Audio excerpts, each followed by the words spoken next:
Hi everyone, and welcome to Worth the Calories. I'm Matthew Vose. And I'm Catherine Vose. Before we get into this week and we talk about pastry, we wanted to say that if you have been enjoying us, do remember to subscribe in your podcast app of choice, Apple Podcast or Podkicker or Podcatcher or Pod something. You will have a new episode delivered into your pocket every week. Yes, it's easy to press subscribe. You don't want to miss a tasty bite. Nice. I like what you did there. Yay. That's very good. 5 house points to Woo, Gryffindor. Ravenclaw, surely. Slytherin, if I'm honest. Well, yeah. We are blatantly both Slytherin. Let's talk about people and judge them. Pastry Week in the tent, in the Great British Bake Off. What do we think of Pastry Week as a whole? I think it separated the wheat from the chaff. I don't know. It was all change, wasn't it? I think it's clearly another one, like bread, where it's a very different beast. And so there are people who are very good and very skilled and very confident in their core area that pastry has just thrown them. Yeah. And on the flip side, people who have struggled a little bit, who suddenly go, oh, of course I can do a great samosa, I can do a great bake. Well done. Bring on the pastry. Very nice. Yeah, there was, by the end of this, one choice for star and one choice to go out. Yes, very much so. People pushed them close in either direction, more to go out, but it was, by the end of it, you went, yeah. Yeah, absolutely. Like, there was no one else that you could have chosen to go out. I mean, all 3 rounds were disastrous. Absolutely. Okay, so the first round was the signature bake, 6 sweet samosa and 6 savoury samosa. I'm not going to say that too fast. Plus a dip. Yep. In 2 hours. I really think the time constraint was the key thing here, because all of them had good ideas. Okay, I mean, there was some fillings. I was a bit like, I'm not sure about that as a filling, but all of them seemed like if they'd had another hour, they'd have produced some very, very accomplished samosas of a variety of fillings. Yeah. But everyone seemed a bit flustered by the time. Some of them rose above it, some of them did not. Yeah. Looking back on my notes, the 2 who were at risk all the way through, Manon and Dan, were the 2 who struggled with this. And I can't tell why time was a difficulty for either. I think, did Dan actually restart his dough, or did he just overwork it? I think he had 2 goes at the dough. Okay. So I mean, the first time he would say, "Oh, it's overworked. I've got to start again." But his second pastry was dreadful as well. I think and said so it was tasted a bit more like bread. Maybe he's just not very good at pastry. Maybe. Well, and that's what made me wonder that perhaps it was the second dough for the second type of pastry. Maybe, I don't know. I don't know. And was it perhaps that Manon, because she was doing that oven bake element of hers, baking the apples and the caramel, that added an extra bit of time because she ended up with a disappointing, which is a rarity. I think I was actually surprised because the flavours in Manon seemed to be a problem as well. Okay. That the flavours were dry and that the caramel, which should have produced a bit of moisture for the tart tatin samosa, was too thick to actually produce the moisture. Yeah. It's like, it just, none of it seemed to hang together. Because I quite like the idea of tart tatin with caramel sauce. Yeah, it sounds just right for that sort of pastry, almost like an apple turnover type Absolutely, thing. Yeah. But yeah, she's obviously lost too much moisture in the apples and hasn't put it back with a gloopy sauce. Gloop. Gloop. But by and large, everyone else did well. I've got lots of deliciousnesses and some lovelies, and we had a couple of handshakes in there. The juggernaut of flavour that were Rahul's, which is a great turn of phrase. Nice, nice. I'd be pleased if someone described anything I made as a juggernaut of flavour. Yeah. And Briony with her beautiful, perfect pastry. Yes, beautiful, perfect pastry, but quite frankly, who wants to have peanut butter inside a samosa? That to me is a bit like, ugh. That is her going back to what she makes in terms of flavours. She does peanut butter, she does caramels and syrups and treacles. Yeah. So and that's their flavour, so absolutely fine. Fair enough. But I can see that peanut butter is a very gluey is a good way to describe it. Yeah. And maybe actually it's that Prue doesn't really like peanut butter. Yeah. Because I think she had something else earlier in the season that had peanut butter in that she wasn't a fan of. I can see that. No, so I quite liked that they all came at this bake with very different ideas. Yes. And particularly in some ways the savoury. Because only, I think, one of them went with a very traditional. I think Ruby did a very traditional type of smokes, but everyone else was doing, a bit of cheese or a bit of chicken or some beetroot. And, there was lots going on there that's quite nice. So often, and as we'll see for the rest of this week, you end up with 2 or 3 people doing the same thing. Yes. The same sorts of fillings, the same sorts of outers, that kind of thing. It was really nice just to have all this different mix of them. And some of them had done some really great decoration. They looked beautiful. Yeah. Briony's looked gorgeous. Yeah. Kim Joy writing on the equations on hers. Bless her. Yeah, just, okay, fine, let's put a little bit of decoration easily on there. Done. Yeah, nice. Nice stuff. I think that was a good challenge. Although time was the thing that made it a challenge, I actually think there was a lot of juggling going on to whether you do 2 different pastries, 1 pastry, then 2 different types of filling, then a dip as well. And yes. Yeah, I like that as a challenge. I think it was good. Our technical this week was Puy d'Amour. Puy d'Amour. Well of love. A rough puff pastry with a choux pastry topped with a compote and creme pâtissière that was then blowtorched. Yep. Oh, and sugar. Yep. So for me, this will be a 100% learning experience because I've not made any of those elements before. Right. Okay. So, is there any bit you're looking forward to more than? I'm trying to. So, I think the thing that I will enjoy eating the most out of it is the creme pat. I love a bit of creme pat. Right. So probably that's the technique that I'm looking forward to learning the most because it's one that I probably would like to be able to use again in the future. Replicate. But no, I think I'm interested. Okay.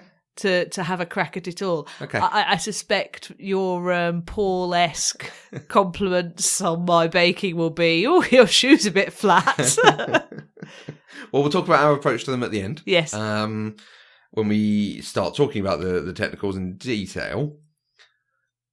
Again, a very big range of outcomes for them. Very much Almost so. like they all went wrong at a different stage. Yes. So, 2 of them forgot sugar, but one of them added sugar, and that caused a problem. One of them ended up with a very thin puff pastry. One had a very thin compote filling. One made it look original, but that meant it was a bit different. One piped it poorly.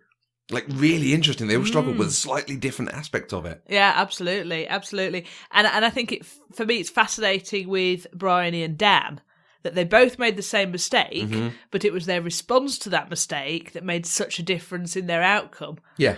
Because Briony actually, actually, turns out, didn't really matter that you forgot the sugar at that point. Put it on later, no one seems to have noticed. Absolutely.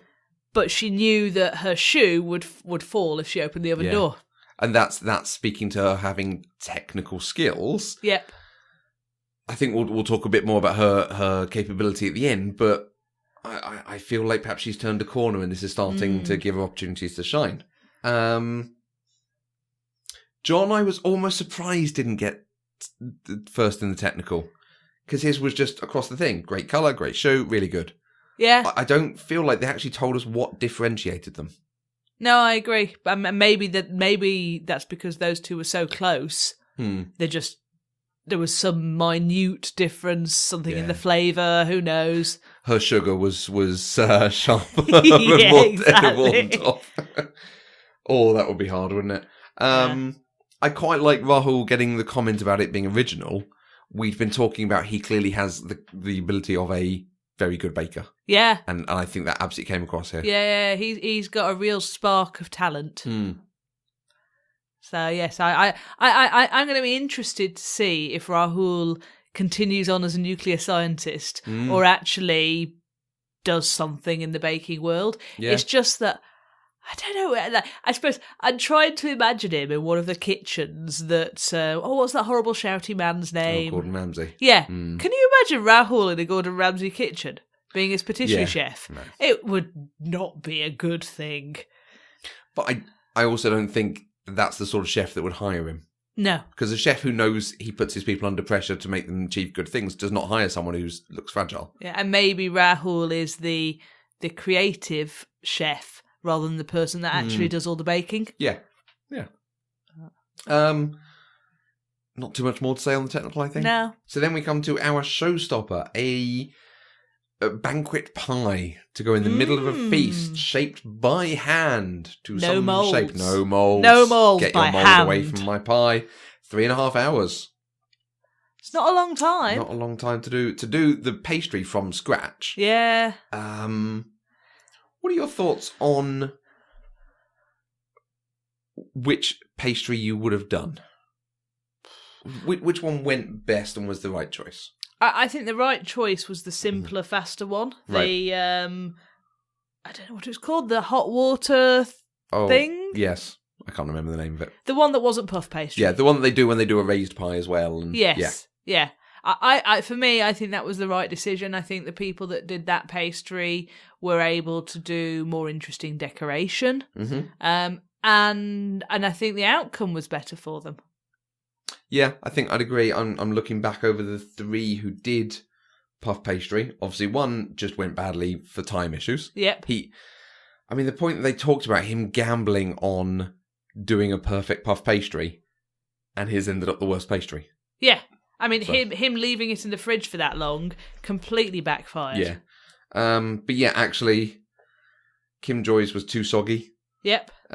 John's wet, I think is the comment I've got here. Yeah, I've got taste delicious, really wet. I mean, it actually looks like vet. So that's why I had to Vet. think about it for a second there. Is a vet pie. It's a vet pie. Excellent. But yeah, it didn't even hold its shape, really. No, yeah. So it was a bit of a sad dragon, or as Prue said, a really large sausage roll. Yes, which sounds great. Yeah, I wouldn't object to that. I mean, and I bet it was tasty, but it didn't have the elegance and the impact of a lot of the others. No. So yeah, no. So I think the puff pastry was a bad move. Okay. Of the designs, so we had some very good designs in there. I think the mermaid, the octopus, and Alice. Yeah. Maybe the butterfly came out best. I think the crown itself was you've made a shape and not done too much extra to it, sadly. Any favourites on the designs of them? It's interesting. I liked the octopus, but I got the impression that Paul and Prue thought it was too simple. Yeah, because it was all contained around, wasn't it? Yeah.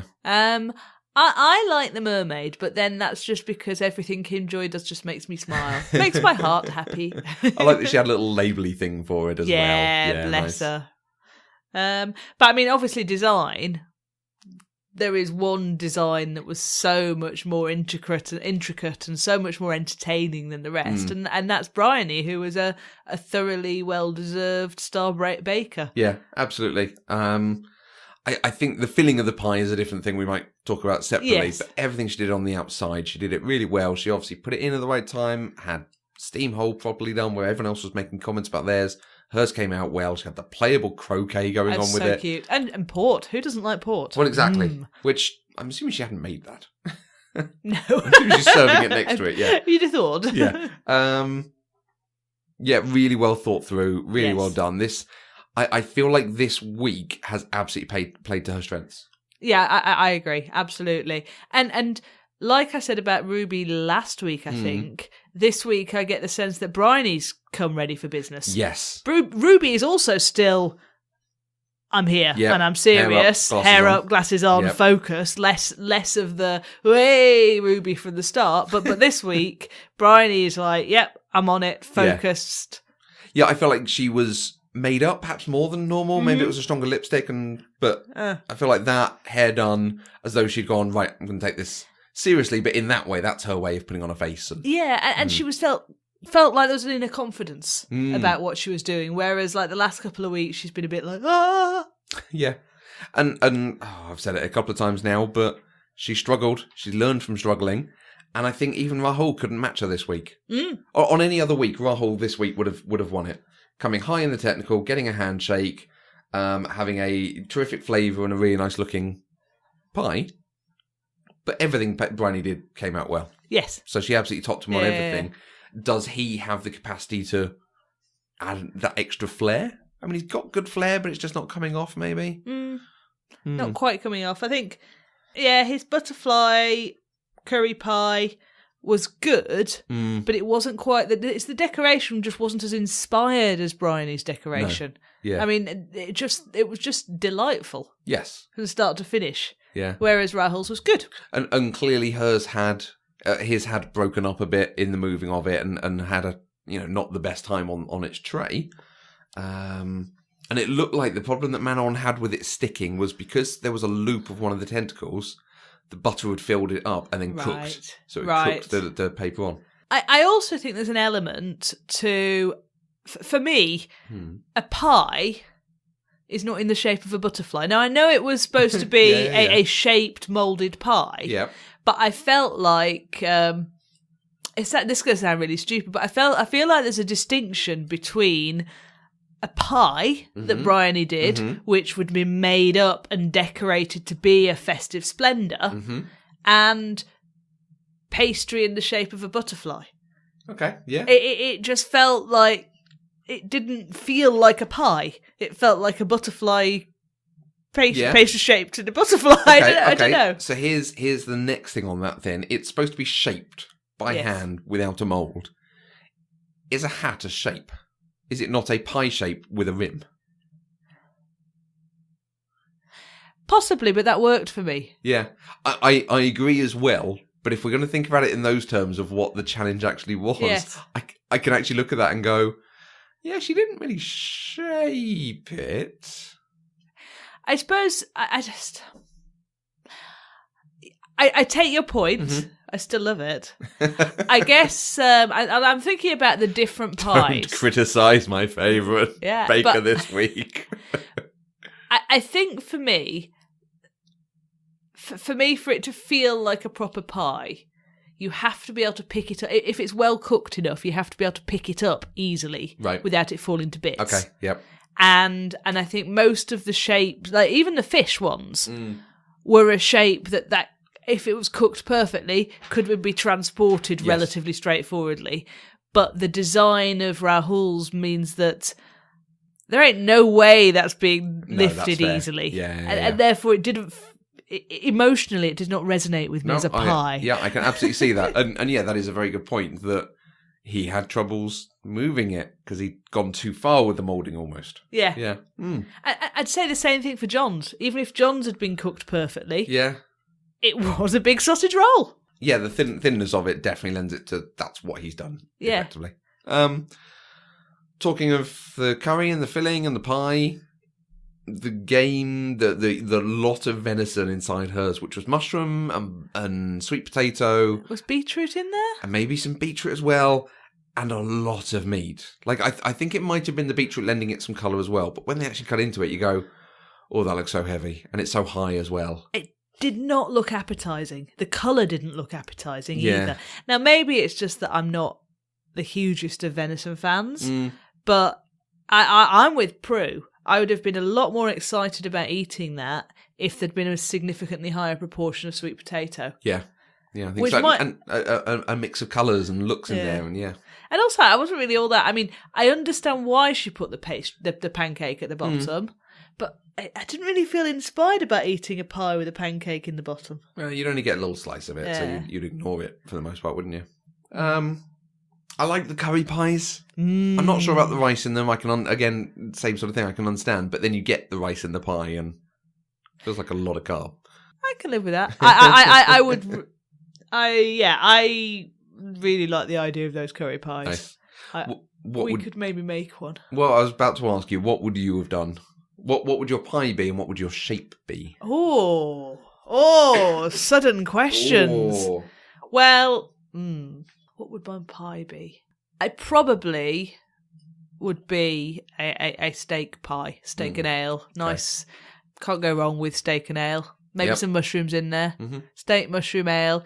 I love kidney. Not everybody loves kidney, so I'll probably keep kidneys out of it. What would my shape be? Could you dare to cut into a kitty cat shaped pie? My thoughts are cat, but I'm not sure I want to slice up the cat. And also... Ooh, maybe a cow. A cow. Steak So a and steak ale pie inside a cow. Inside a cow. Nice. That's I like what that. I'd do. How about you? Because obviously I've had the time that you've been thinking to think about it. Probably a... because I do like a steak pepper slice. Something like that. Again, with some mushrooms, some onion, but lots of peppercorns. Nice. Got a bit of kick to it. The shape... I mean, this week it's probably a Star Trek shape. So it's probably the Delta V. Or the Enterprise or something. Nice. Yeah. A bust of Jean-Luc Picard. There we go. So that's for my dinner on Sunday? Absolutely. Nice. Okay. So Briony got star. Yep.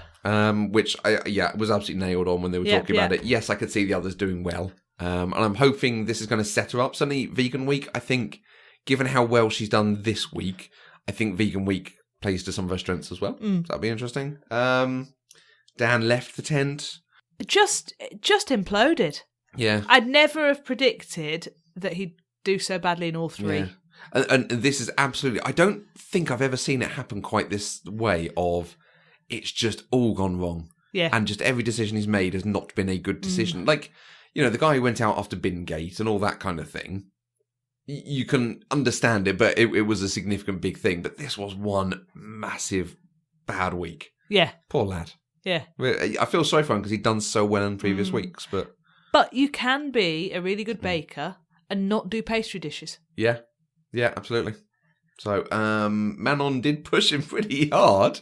Again, not the decisions in the baking, but decisions in what she put in, how she prepared it. And then the salty fish at the end. I am baffled by this because her touch with flavours has never been questioned up till now. So for her to get her fillings too dry and not working in the samosas at the start, and then for her fish pie to be too salty like that, issues. I was convinced she was going home because she did say at the end of the first day, I have to do well tomorrow. Yes. Which is usually a death knell. The curse of it. So I think Pastry Week has been one of the better weeks we've had so far. Most exciting. I've enjoyed the challenges. I've enjoyed the mix of things people have done with the challenges. I felt it really has brought everyone's different capacities to it to bear. And our favourite has won.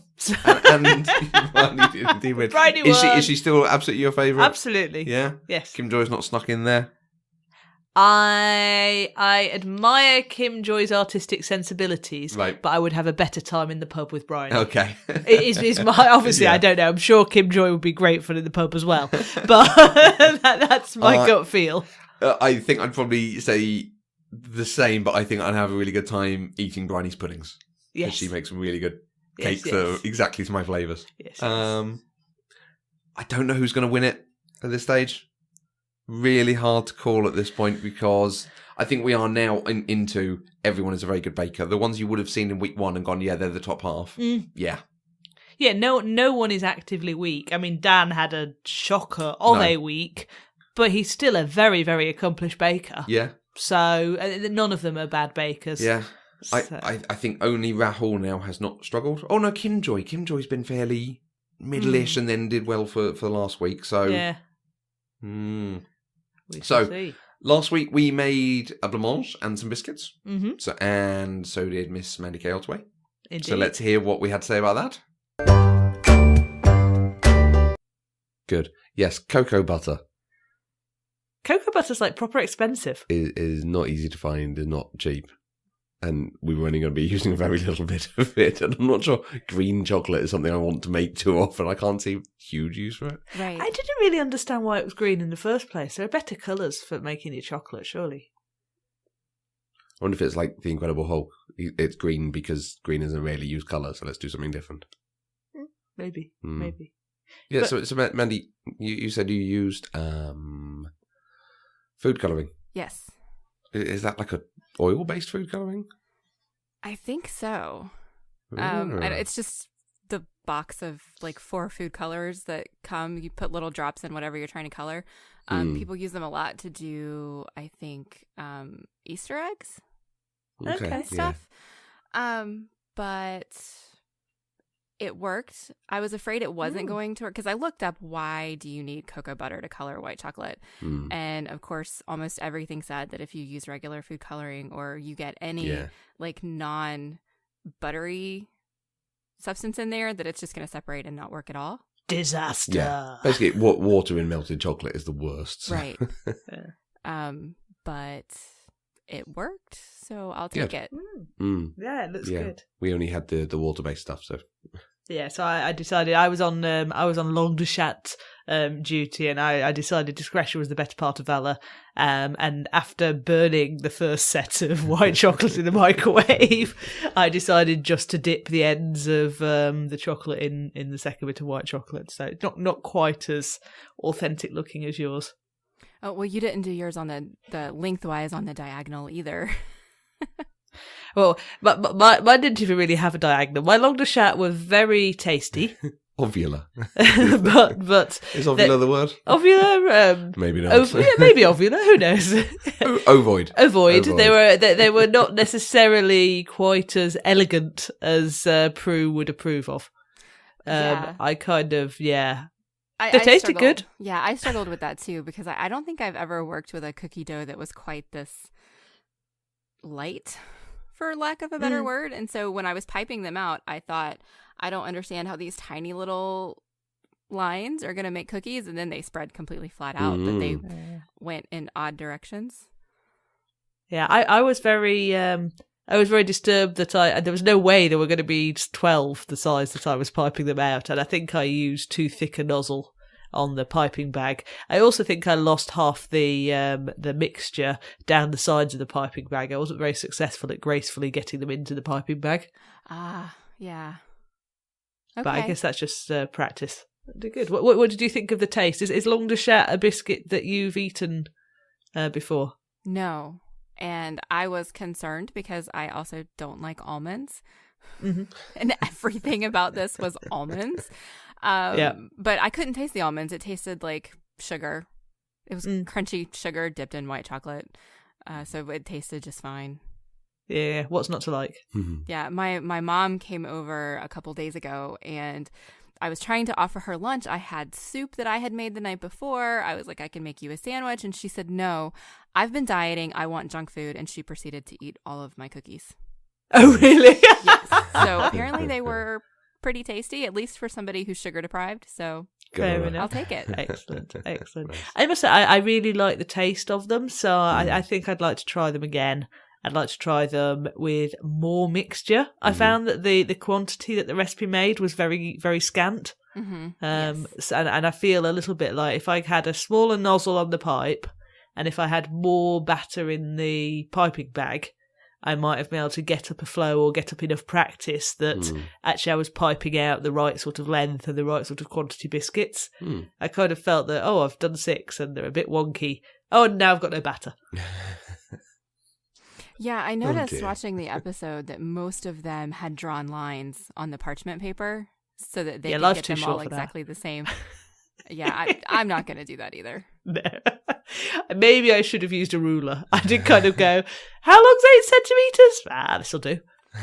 I did use a ruler to measure the nozzle for my piping bag. Oh, I didn't do that either. That's good. That would have been a very good idea. Well done. I think mine was slightly too big, but it was pretty close. But yeah, I had no idea how long 8 centimeters was, and so I was just like, hey, that looks like I might be able to get 12 this length. So we'll see what happens. And nice. No, it looks like you've done a really good job. Yeah. Nice. So let's talk blanc mange. Can I Please, can we not call it blanc mange? That sounds awful. Can I just tell you that I think that this technical challenge was rubbish and cheating because a blancmange is not baking. Like the baking part was the cookies, which really were not that technical. All of the technical knowledge came from making the blancmange, which is not baking. And so I was very frustrated. Yeah, I kind of take your point. There was limited baking, although there is precedent for this in the Bake Off with that Bavois thing that Matthew made a few years ago. Yeah.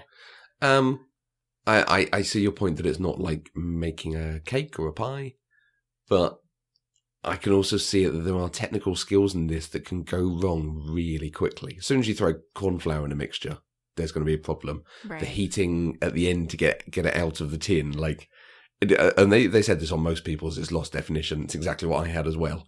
Just left it in a bit too long. It should have just literally been a couple of seconds. So I think there's enough bits in here that it is testing the technical skill, even if it's not like a traditional baking a cake. Right. Okay. And they've done boiled puddings before, so Oh, I think, yeah. and I you're suspect we right. might see something like that later in the season. You're right. I think I just wanted to complain about it because mine did not turn out very well. Although I did watch the episode after I made it and felt better about it after that. But this one was tough. Did you like the flavour of your blancmange? I did. I didn't really like the texture.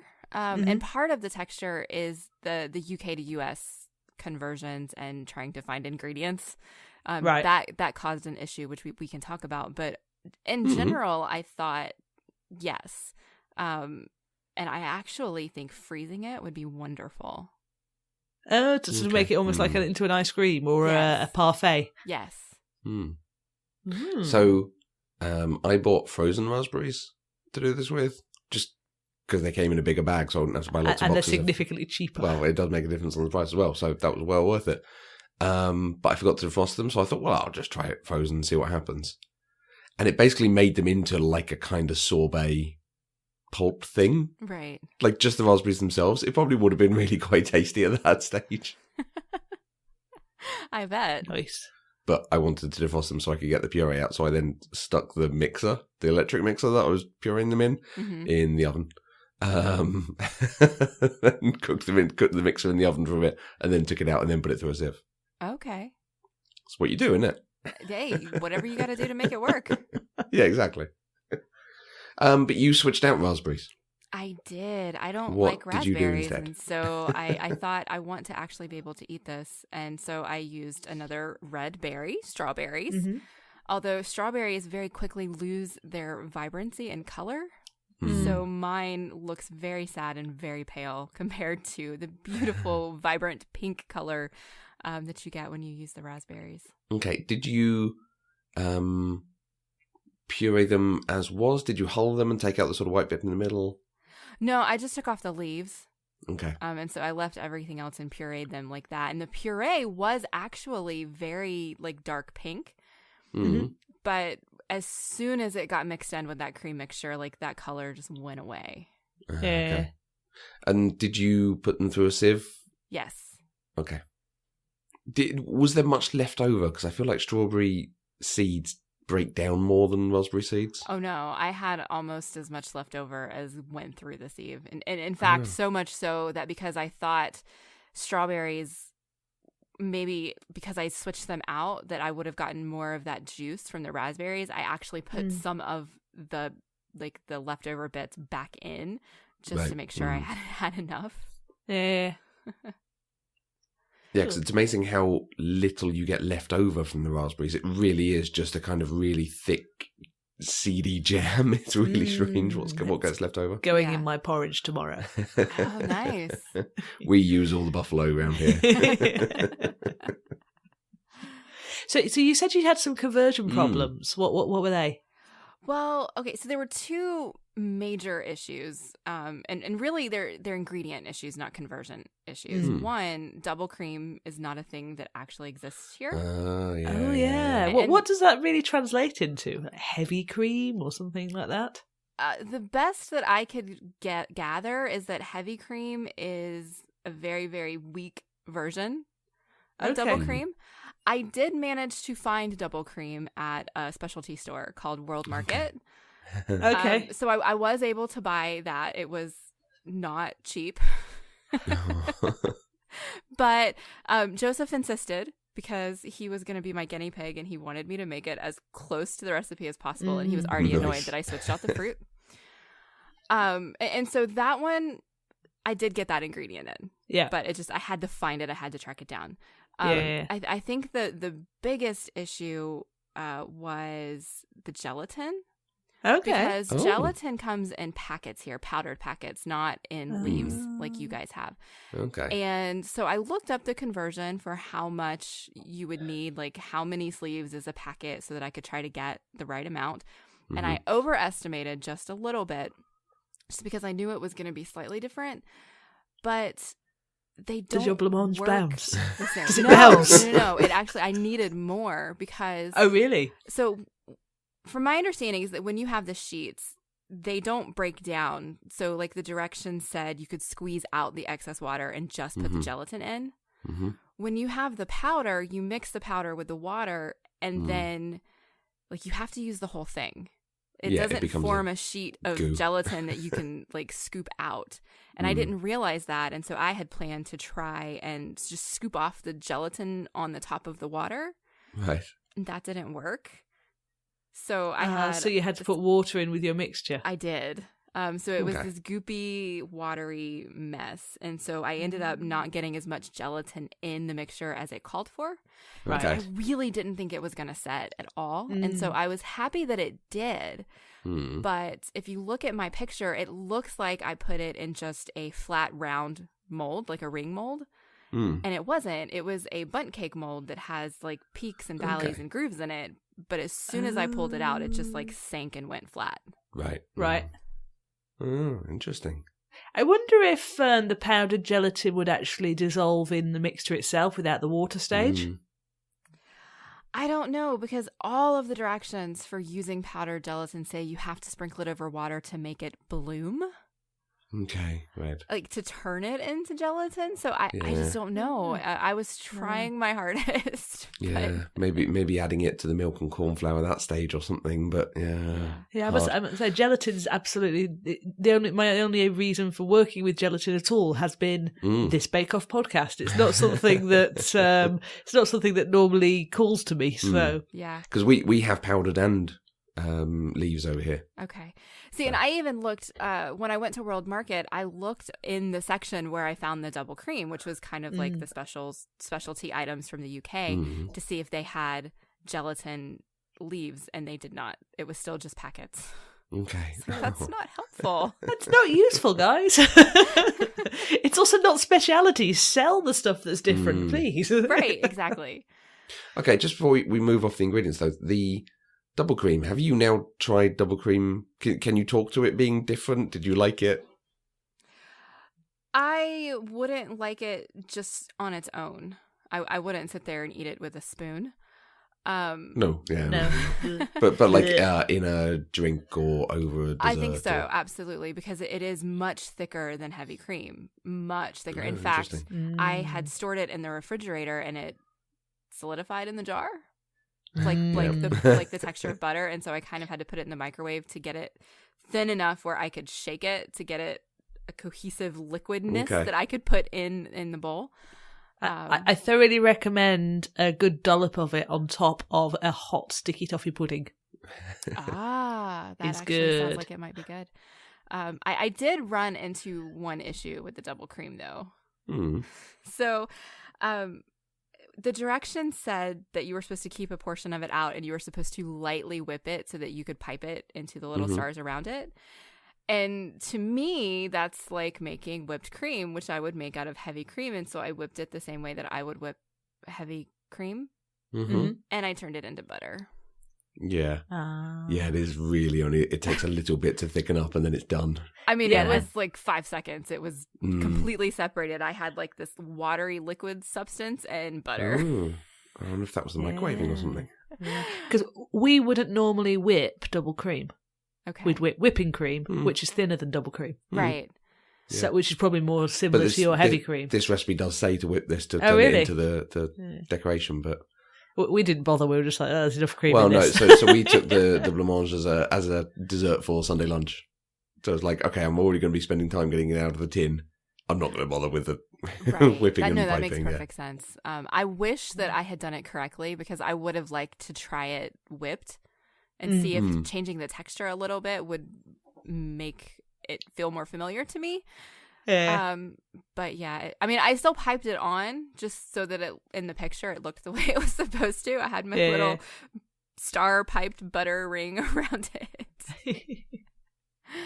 Yeah, it was weird because I've heard them talk for years about if you over whip something, then you turn it into butter. And it never occurred to me that that's a real actual thing because I've never experienced it. And like within 10 seconds, that's exactly what I did. Oh, fascinating.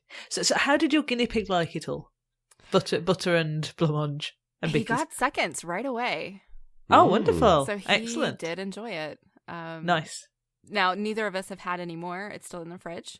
Okay. But I think part of that is just because it looks so sad. It does not look appetizing because of the color. Like, honestly, it looks like potted meat. It's just that color and texture like Spam or bologna or something like that. Yeah. It doesn't look like a delicious dessert.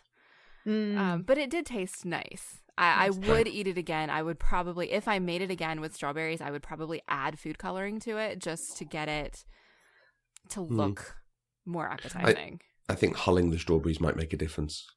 Take out the pale bit of them. I mean, you'd have to use more strawberries, but stick to the fruity bit. As it were. Yeah, that's a good idea. I think you should take a couple of slices off and freeze them and just see what that's like. Oh, that's a good idea. Do it like a sort of creamy pate.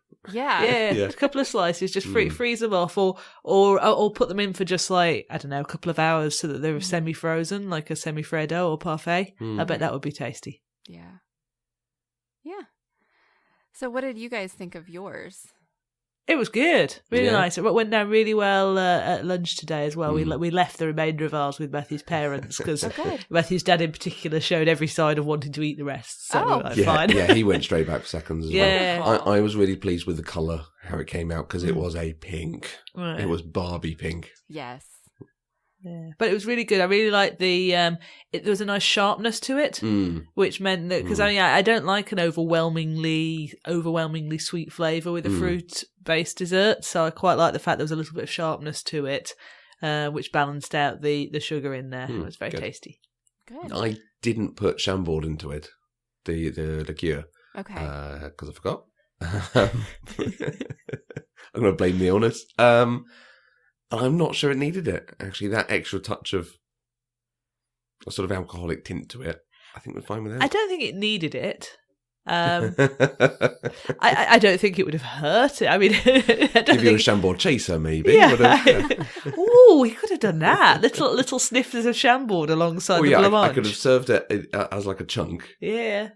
Carved out a little hole in the middle and poured the Chambord into it. And then lit it like a Christmas pudding. Absolutely could have. Yes, let's light the creamy thing. I mean, it would have been an experience. Mandy can freeze hers and we can light ours on fire. Yeah, I'm definitely feeling better. Yeah, I took the making of it a lot slower. So I did all the pureeing and cooking in the mixing bowl and everything. And then putting them through the sieve. And then I got everything ready for the cooking with the corn flour, and then I put the gelatin in. So as I was doing it, the gelatin wasn't soaking too long, because I have had trouble where I've soaked the gelatin too long. And because you take your time over cooking, sometimes that's possible.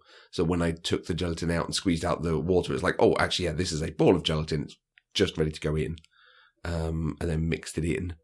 I didn't simmer it as long as it said to with the corn flour, because it was already so thick and the milk was already sort of cooking on the edge of the bowl. Right. That you didn't want to do it and end up with burnt bits in the middle of the blancmange. But I think it wouldn't have been a problem, because by the time you've mixed in the gelatin, and then by the time you've mixed in the cream, and then the puree, actually it's incorporating all the bits and hiding it under a very nice sort of pink glaze. Yes.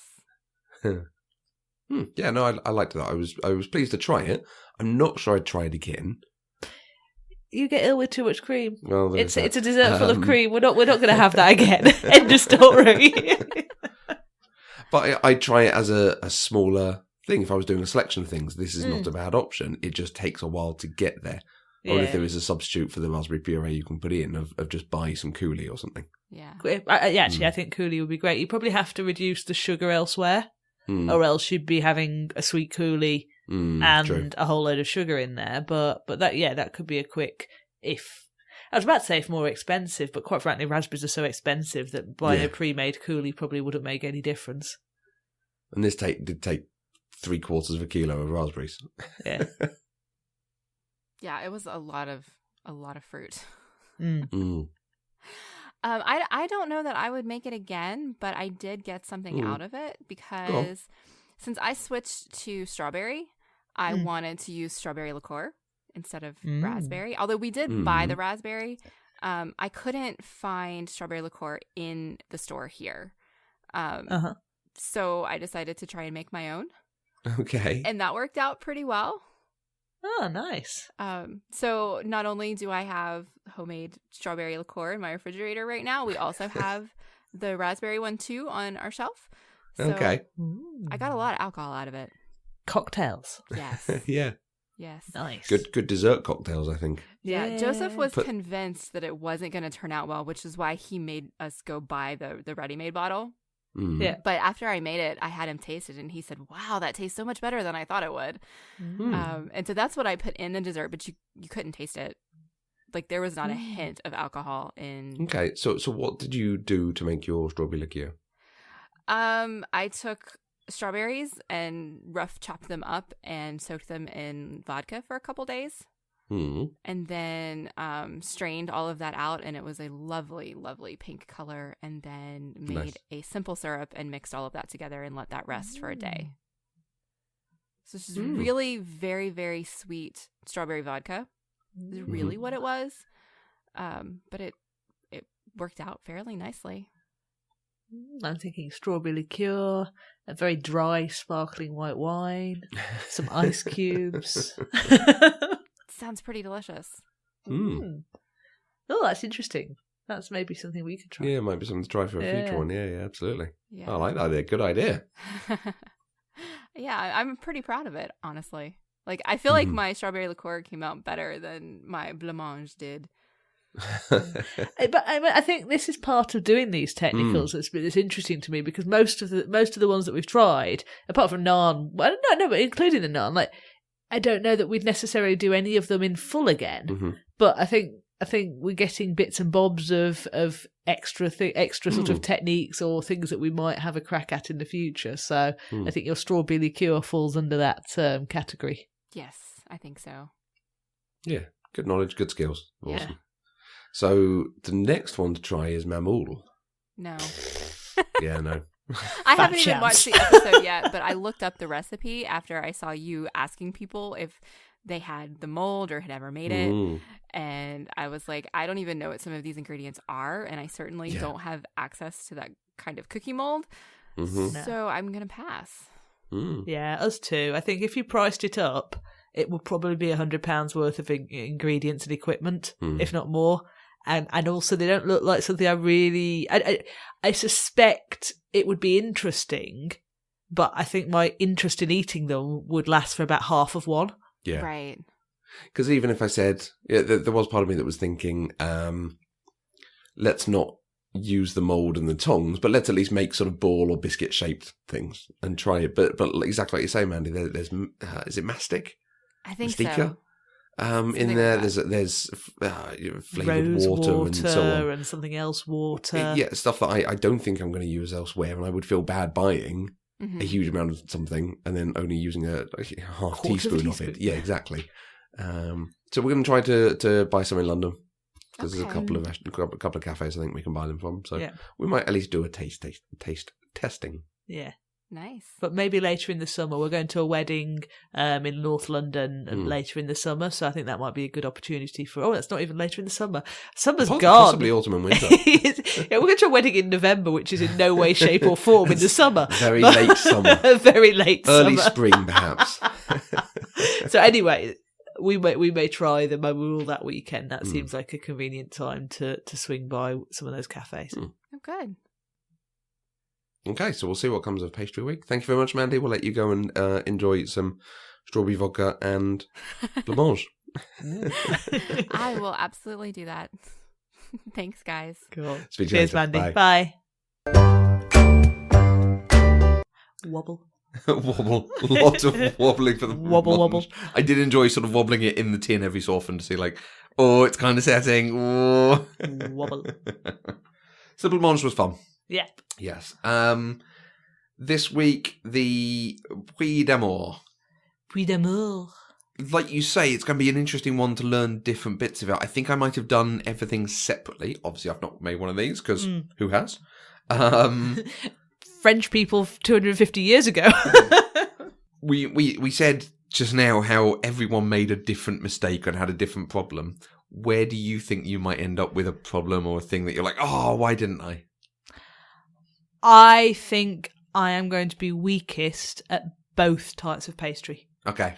That is my biggest point of concern. Right. That I have a vision of taking them out of the oven and it being basically about 3 millimeters high with a very flat shoe. Yeah. And I'll be like, ooh, let's spoon the creme pat out out of the pastry cardboard.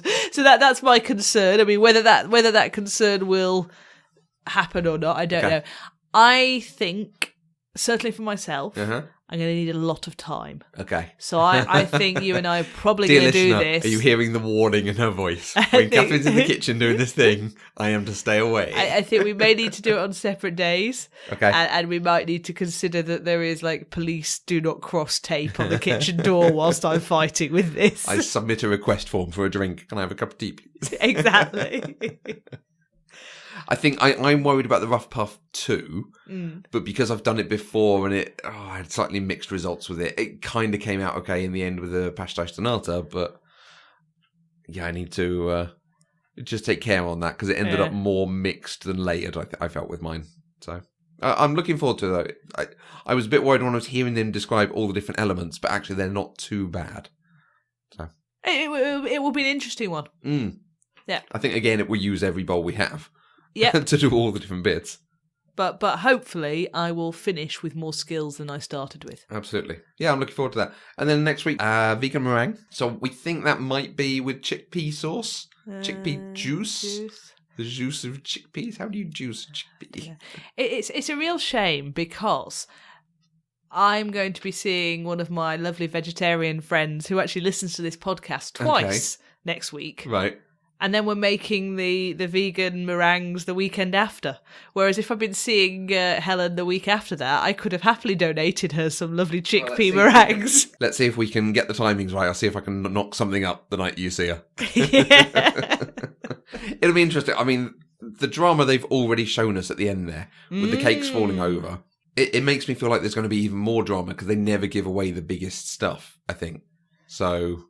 Yeah, and a bit of misdirection perhaps as to whose the drama was, because initially I was thinking, well, that's like one of those film trailers that basically tells you the whole film in the trailer. But no, they're savvier than that. There's probably some misdirection going on there. It'd be interesting to find out. Yeah. Okay, so we will revisit that and the Puy d'Amour next weekend. Next week. Join us on Worth the Calories. Don't forget to hit that subscribe button. Yes, please do. We will see you next week. Bye.